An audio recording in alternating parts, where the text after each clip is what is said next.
The circumstances surrounding it, losing guys, how'd you assess this game? I loved our battle, our compete.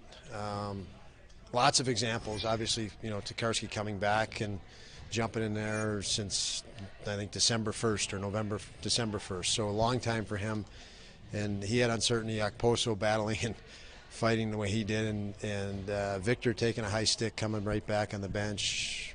Hayes blocking a shot the last couple seconds of the game. So never quit. I told our guys we probably deserve better tonight, and it's just the way it goes, but they should feel good about that, compete.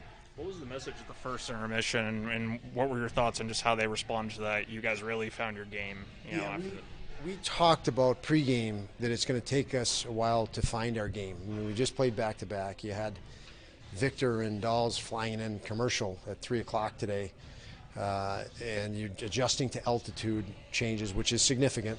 That we figured it always does. It takes you a bit to get acclimated and adjusted, especially the altitude.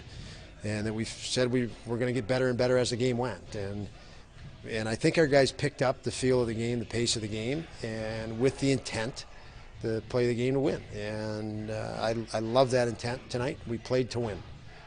We did not sit back and we did not wait. This team has been, the top team in the NHL right now. And we're not.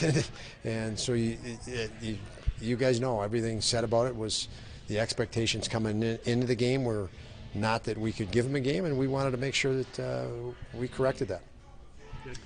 Kedra Norris and Pilgrim on the bench today. How significant is that? That is awesome. Yeah, she is very, very deserving. Obviously, she wouldn't be there if she doesn't do a great job, and it's fun. I just was informed that she's only the third female behind the bench. That's not enough because there's so many qualified, but it's great that she's can kind of lead in that and be a leader and a pioneer in that category. But no, she's it was neat for us to be a part of that as well. Do you have any sort of update on Casey? No update on Casey.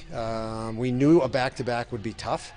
It's unfortunate he wasn't comfortable, and he gauged it, he tried, and then, probably pulled out early because of precaution, and I don't have any word on it yet. Obviously busy here through the game, and after the game we'll get a little bit more and have a follow-up tomorrow on it. But yeah, it was more, the hope is precautionary.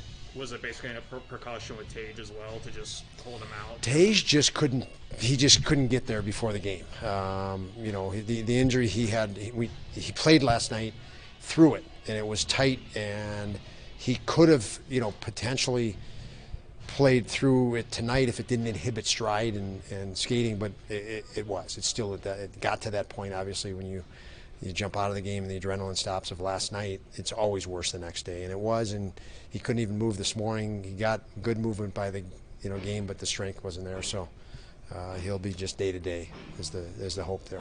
I know that. Sure, you weren't happy with the challenge, the way that went, given the circumstances. What did you think about just given that how your team you guys didn't relent, you didn't fold after you went down 3-1 when it would have been pretty easy to get frustrated under those circumstances? Yeah, a building with a loud crowd and adrenaline, for them, obviously that's a team. When skilled players score, they get on a high and the adrenaline surge, and I love the way our guys responded and took it back fast, and so that's a good sign, and we have to keep doing that.